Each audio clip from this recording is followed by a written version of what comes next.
10 দিন সুযোগ আমাদের জন্য। 10 দিন সুযোগ দিছেন আল্লাহ, 10 দিন সুযোগ। ওয়ালায়ালিন আশ, আল্লাহ 10 দিন সুযোগ দিছেন। প্রত্যেক রাত্রকে লাইলাতুল কদর বানায়া পেশ করবেন। প্রত্যেক রাত্রটাকে লাইলাতুল কদরের মতো রূপ দিবেন, যে এটাকে কাজে লাগাবে লাইলাতুল কদরের সওয়াব পাবে। দিনের আমলগুলাকে 1 বৎসরের রূপ দিবেন। প্রতিদিনের রোজা 1 বৎসরের রোজা, প্রতিদিনের নফল আমল 1 বৎসরের আমল গণ্য হবে। এই জন্য সুযোগ আসতেছে, সুযোগ আসতেছে, সুযোগ আসতেছে, সুযোগ আসতেছে, এটাকে কাজে লাগানো যায়।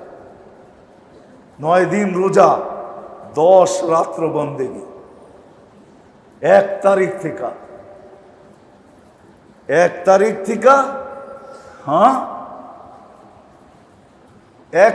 থেকে এই জন্য কিতাবে আছে তারিখ খেয়াল রাখা উচিত যে কোন দিন থেকে শুরু হলো। কেননা সূর্য ডুবার সাথে সাথে কি হয়?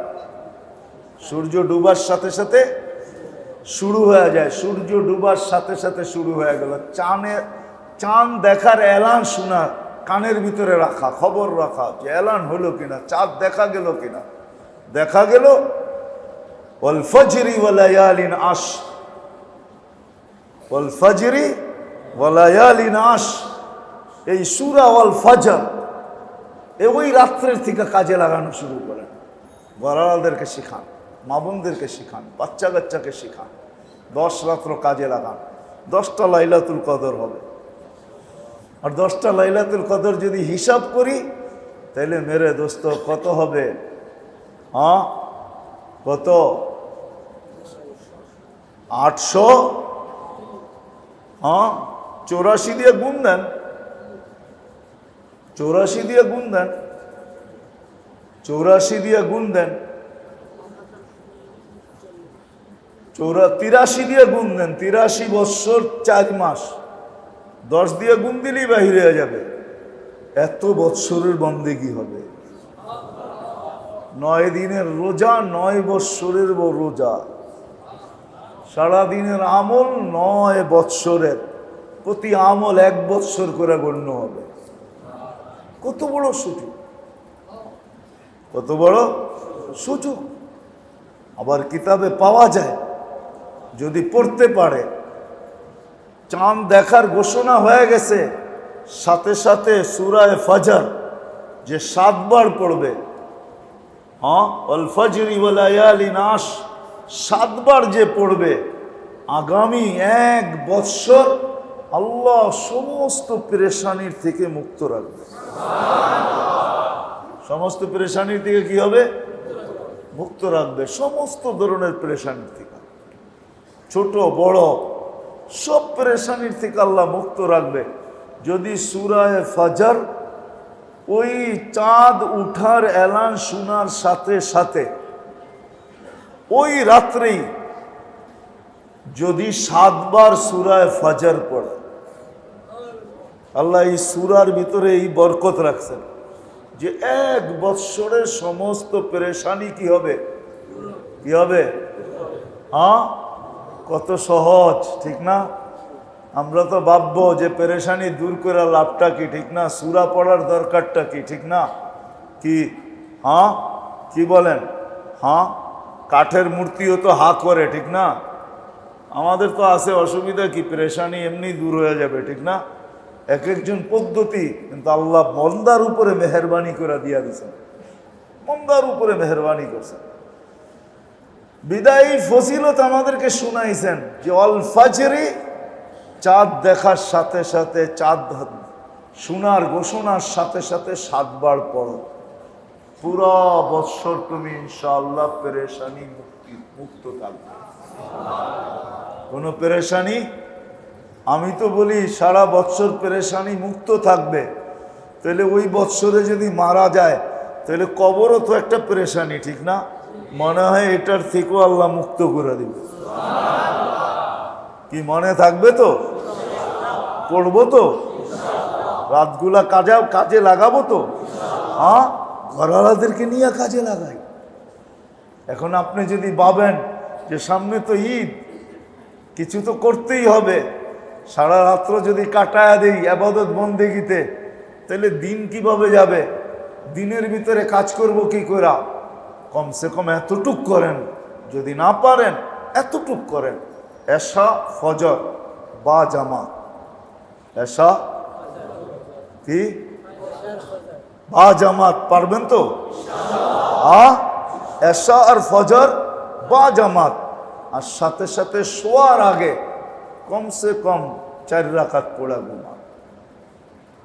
4 রাকাত পড়ে আল্লাহর কাছে দোয়া করেন, আল্লাহ শুনছি এই 10 রাত্র নাকি বড় লাইলাতুল কদরের মতো, কিন্তু তুমি জানো আমাকে প্রতিদিন সকালে বাহির হইতে হয়, শ্রম পেশার মানুষ, চাকরিজীবী মানুষ, শ্রম দিতে হয়, চাকরি করতে হয়, সকালে উঠা যেতে হয়।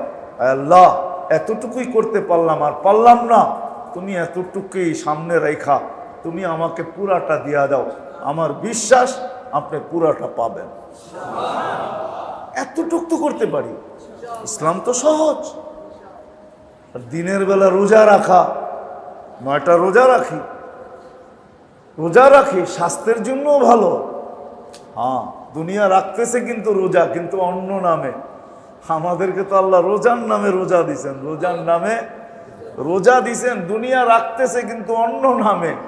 কেউ অটোফেজির নামে রোজা রাখতেছে, কেউ ডায়েট কন্ট্রোলের নামে রোজা রাখতেছে। আল্লাহ তো আমাদেরকে রোজা দিছেন রোজার নামে। কি নামে? রোজার নামে। বোঝেন? কেননা রোজার বদলা আল্লাহ স্বয়ং নিজে দিবে। রোজার বদলা কে দিবে? আল্লাহ স্বয়ং নিজে দিবে রোজার বদলা। এই জন্য আল্লাহ তো রোজা আমাদেরকে দিছেন রোজার নামে, অন্যদেরকে দিছেন অন্য নামে। কেউ অটোফেজি নামে চালাইতেছে, কেউ ডায়েট কন্ট্রোলের নামে চালাইতেছে। আল্লাহ মুসলমান মোমেনকে রোজা দিছেন কোনো নামে চালাইতে হবে না, রোজার নামে চালাও। সুস্থতাও দিব, আবার সোয়াবও দিব, কেননা রোজার ভিতরে সুস্থতা আছে, নামাজের ভিতরে সুস্থতা আছে। আমরা তো পড়ি না, এই জন্য না পাই না। নামাজের সুস্থতা আছে, তুসাল্লি তুসাহি, হাদিসে আছে নামাজ পড়ো সুস্থতা পাবে। প্রমাণ দিছেন আবু হুরায়রা রাদিয়াল্লাহু তাআলা আনহুকে দিয়া, পেটের ব্যথায় ফুটবল হয়ে গেছেন। আল্লাহর রাসূল বলছে কুম ফাসাল্লি, ওঠো নামাজ পড়ো। তুমি নামাজের সালাম ফিরানোর পর আল্লাহ রাসূল জিজ্ঞাসা করছে পেটের ব্যথার অবস্থা কি? বলছে ইয়া রাসূলুল্লাহ ছিল, এটাও ভুলে গেছে, এমন ভালো হয়ে গেছে। রোজা দিছেন আল্লাহ আমাদেরকে সুস্থতার জন্য। হ্যাঁ, আর কিতাবে আছে রোজা সুস্থতার জন্য, রোগ মুক্তির জন্য। এই জন্য মেরে দোস্ত, কমসে কম এই 10টা দিন। আরো অনেকগুলো আমল আছে যেগুলা সবাই আমরা আগের থেকেই জানি, কিন্তু বড় আমল হলো এই 2টা। আরো অনেক আছে, যে চাঁদ ওঠার সাথে সাথে শরীরের যারা কোরবানি করবে এরা নখ টক কাটা না চাই, বরং কোনো জায়গায় মুস্তাহাব লেখছে যে কোরবানি করো আর না করো, কাটা না চাই। কেননা হাজিরা কাটবে না, হাজিরা কোরবানির পরে কি করবে? সব কিছু কাটবে। মান তাশাবাহা বিকওমিন ফাহুয়া মিনহুম। আমরা তো ওইখানে যাইতে পারি না, আর এইখানে এহরাম পরে ঘুরেও যাবে না, কেন মানুষ বলবে তোকে আবার এই পাগলামি শিখাইলো, তো শিখাইলো কে? ওরা তো ওইখানে এহরাম পরে ঘুরতেছে, তুই এইখানে এহরাম পরে ঘুরিস কি জন্য? তো কমসে কম ওই 10 দিন নখ পশম এগুলা কাটার থেকে এখনই কালকের থেকেই সব কিছু কাইটা কমপ্লিট রাখা, যাতে এই 10 দিন আর হাত দিতে না হয়। কোরবানির ঈদের নামাজ হয়ে যাবে, তারপরে পরিষ্কার হয়ে যাবে, সব কিছু করবে। এগুলো তো আগের থেকেই আমরা জানি, কিন্তু সবচেয়ে বড় আমল যেটা, রাতগুলা যেন বন্দেগীর ভিতরে যায়, দিনগুলা যেন কোনো না কোনো আবাদতের ভিতরে কাটে। কাজ করতে করতেও অনেক কিছু করা যায়, জিকির করতে কোনো দিন জিকির মনে মনেও করা যায়। জিকির কি দাঁড়ায়ও করা যায়, বসেও করা যায়, শুয়েও করা যায়, সর্ব অবস্থায় করা যায়। বিদায়ী 10টা দিন, 9টা দিন, 10টা রাত্রকে গুরুত্ব দেওয়া চাই। দিব তো ইনশাআল্লাহ? হ্যাঁ। আর সূরা ফজর যারা জানি, চাঁদ উঠার খবর শোনার সাথে সাথে ওই রাত্রেই কমসে কম 7 বার পড়বো তো। যারা কোরআন পড়তে পারি কোরআন থেকেই পড়ি, যারা মুখস্থ পারি তারা মুখস্থ পড়ি, অসুবিধা নেই। কোরআন দেখা পড়লে কোনো অসুবিধা নেই, আরো ভালো দেখা পড়ে। আর মেরে দোস্ত, মেরে ভাইও, মেরে আজিজও, আল্লাহ আমাদেরকে গুনার থেকে বাঁচার হুকুম দিছেন, আবার গুনার থেকে বাঁচায় রাখার জন্য পদ্ধতিও দিছেন। আল্লাহ গুনার থেকে বাঁচার হুকুম দিছেন, আমাদের গুনার থেকে বাঁচো, কি হুকুম দিছেন না? দেন নাই?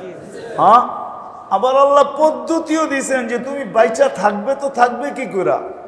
এই জন্য হাদিসে পাওয়া যায়, হয় আসলে ভাবলে দেখা যায় আল্লাহ যে কত বড় মেহেরবান, বান্দাকে যে কত ভালোবাসেন, কত যে মহব্বত করেন, কত ভাবেই না বান্দাকে বাঁচায় রাখতে চান। কিন্তু নাদান আমরাই, আসলে অজ্ঞ আমরাই। সবার কপালে তো সব কিছু শোভা পায় না, আমাদের কপালেও মনে হয় শোভা পায় না, যার কারণে আমরা বাঁচতে চাই না। তো আল্লাহ গুনার থেকে বাঁচার হুকুম দিছেন আর পদ্ধতিও দিছেন। এই জন্য হাদিসে পাওয়া যায় ফজরের নামাজের পরে যে 11 বার বিসমিল্লাহ সহ সূরা ইখলাস পড়বে, ইখলাস পড়বে 11 বার। ইখলাস চিনেন তো? কুল হুয়াল্লাহু আহাদ যে পড়বে, তো হাদিসের শব্দ হলো ওই দিন সে কোনো গুনাহ পর্যন্ত পৌঁছতে পারবে না। ওয়ালাউ জাহাদা শয়তান, শয়তান যতই জোর লাগাক না কেন, ওই দিন তাকে গুনায় লিপ্ত করতে পারবে না। ডেলি ফজরের পরে, ডেলি ফজরের পরে কতবার? কি মনে থাকবে? হ্যাঁ হ্যাঁ। শুধু গুনার থেকে বাঁচবেন এমন না, 10 পারেই তো 11তে যাইতে হয়, ঠিক না? কি বলেন? না 10 পার হয়ে যাইতে হয় না 11তে? না 10-এর আগেই 11? 10 পার হয়ে যাইতে হয়, ঠিক না? 10 বার যে সময় কমপ্লিট হবে, জান্নাতে একটা বাড়িও কমপ্লিট হবে। শুধু গুনার থেকে বাঁচবেন না, জান্নাতে একটা বাড়িও কি কমপ্লিট হবে। আল্লাহ গুনার থেকে বাঁচানোর হুকুম দিছেন। সূরা ইখলাস, সূরা ইখলাস, মানুষের কোনো অঙ্গ ফেল হয়ে যাওয়া, এটা হলো সবচেয়ে বড় রোগ। ফেল হয়ে যাওয়া, বুঝুন তো? কোনো অঙ্গ ফেল হয়ে গেল, যেমন আমরা কই না হার্ট স্ট্রোক, এটা মানে কি? হার্ট ফেল, ঠিক না? কি ব্রেন স্ট্রোক মানে কি? ব্রেন ফেল, ঠিক না? তো সমস্ত অঙ্গের ফেলের থেকে যদি আপনি বাঁচতে চান, যে কোনো অঙ্গ যেন ফেল না হয়, সচ্ছল থাকে, এটার জন্য আল্লাহ আমাদেরকে পদ্ধতি শিখাইছেন আল্লাহ রসুলের মাধ্যমে। যে সকালবেলা উঠা তুমি সুবহানাল্লাহিল আযীম ওয়া বিহামদিহি ওয়ালা হাওলা ওয়ালা কুওয়াতা ইল্লা বিল্লাহ 3 বার পড়ো, তাইলে সন্ধ্যা পর্যন্ত তোমার কোনো অঙ্গ ফেল হবে না। কি হবে না? কি? প্যারালাইসিসও তো ফেল হয়ে যায়, ঠিক না? হ্যাঁ, কোনো অঙ্গ ফেল হবে না, এই বডির কোনো অঙ্গ ফেল হবে না। কাজ কম করতে পারে কিন্তু ফেল হবে না, ফেল হবে না। সুবহানাল্লাহিল আযীম ওয়া বিহামদিহি ওয়ালা হাওলা ওয়ালা কুওয়াতা ইল্লা বিল্লাহ।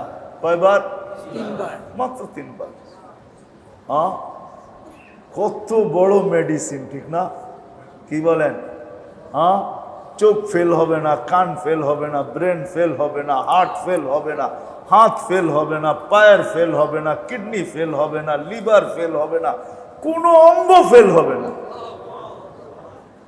কোনো অঙ্গ ফেল হবে না, সব সচ্ছল থাকবে। যদি ফজরের পরে 3 বার, মাগরিবের পরে 3 বার, মাগরিব পড়লো তো ফজর পর্যন্ত, ফজরে পড়লো তো মাগরিব পর্যন্ত, এর চেয়ে বড় মেডিসিন কি চান? হায় হায়, তারপরেও তো আল্লাহকে মানতে ভাল লাগে না, ঠিক না? তারপরে তো আল্লাহ রসুলকে মানতে ভাল লাগে না। এত বড় মেডিসিন দিল, দুনিয়াওয়ালারা যদি এরকম কিছু আবিষ্কার করে, হ্যাঁ আমার মনে হয় মানুষ এটাকে কেনার জন্য লাইন দিবে, আগের থেকে বুকিং দিবে, ঠিক না? কি দিবেন না? দিবেন না? যাদের অর্থ আছে তারা কি বলবে, আমাদেরকে আগে দাও, ঠিক না? আবার কেউ দেখা যাবে বেশি মাত্রায় কিনা রাখবে, যে পরে ব্যবসা করবো, আমাকে আগে দাও, যত পারো দাও, টাকা যত পারে নাও, ঠিক না? কিন্তু আল্লাহ রসুল বিনা পয়সায় দিছে, কোনো অঙ্গ ফেল হবে না। পড়বো তো? আল্লাহ আমাদেরকে আমল করার তৌফিক দান করে। ওমা আলাইনা ইল্লাল বালাগ। আগামী মাসেরটা মনে হয় 24 তারিখে হবে ইনশাআল্লাহ, যদি বেঁচে থাকি, আল্লাহ আসার তৌফিক দেয়। হ্যাঁ, করবো তো এই কয়টা আমল, মনে থাকবে তো? আপোষে খুব প্রচারও করি, এটা একজন আরেকজনকে বলি, এটা একটা তাবলীগ, প্রচার করি, এটাও আমাদের দায়িত্ব, এটাও আমাদের দায়িত্ব। আল্লাহ আমাদের সবাইকে আমল করার তৌফিক দান করে। সবাই দোয়াও করি। চতুর্দিকেই অনেক জেলায় এখনো বন্যা চলতেছে, ঈদ পড়ায় মাথার উপরে চলে আসছে, ঠিক না? আর 10-12 দিন বাকি আছে ঈদ। যদি ঘরে চুলাই না জ্বলে তো ঈদ জ্বলবে কোত্থেকে, ঠিক না? এই জন্য এদের জন্য দোয়াও করি। আবার যদি সুযোগ হয় তাইলে সহযোগিতাও করি। কি আল্লাহর রসুলের হুকুম আছে, আহাব্বুন নাস আনফাউ লিন-নাস। আল্লাহর কাছে ওই ব্যক্তি বেশি প্রিয় যে মানুষের কাজে আসে, মানুষের উপকার করে, মানুষের, যাদেরকে আল্লাহ অ্যাবিলিটি দিছে, আমরা খুব সহযোগিতা করি। ঈদ চলে আসছে, অনেক জেলায় এখনো বন্যার পানির ভিতরে আছে, এখনো রাস্তাঘাট স্বাভাবিক হয়ে ওঠে নাই। এদের জন্য খুব দোয়া করি।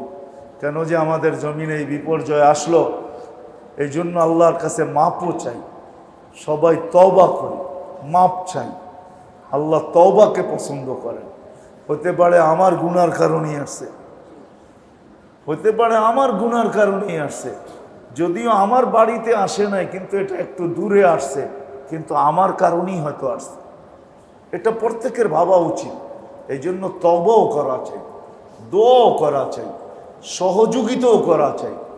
আল্লাহ আমাদের সবাইকে তৌফিক দান করেন।